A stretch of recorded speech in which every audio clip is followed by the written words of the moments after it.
আসসালামু আলাইকুম গায়েস। যেখানেই সিজনাল ফল গাছ দেখব আমি তো হাজির এবং উঠেও যাব, পাড়া শুরু করব। আমি তো গাছে উঠতে পারি না, বাট ওঠার নেশা অনেক। মাঝে একদিন আম গাছে উঠে আর নামতে পারতেছি না। আজকেও রীতিমতো খেজুর গাছে উঠে গেছি খেজুর পাড়ার জন্য।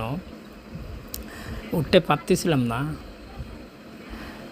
এমনি উঠতেছি, মনে হচ্ছে অনেক বড় গাছ, যদিও ছোট্ট একটা গাছ, বাট উঠতে আমার জীবন শেষ। তারপরে উঠলাম, ভয়ও লাগতেছে, কাঁপাকাঁপি শুরু হয়ে গেছে। বাট খেজুর তো পাড়তেই হবে, খাইতেই হবে। অনেক কষ্টে ভয়ে ভয়ে ধরে ধরে খেজুর পাড়া শুরু করলাম। 10-15টা পাড়তেও পারছি।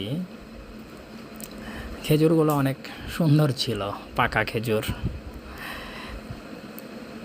খাইতেও খুব টেস্টি। আর সিজনাল ফল যে কোনো গাছ দেখলেই আমি হাজির সেখানে। ইট দিয়ে হোক আর গাছে উঠে হোক, পাড়তে হবেই।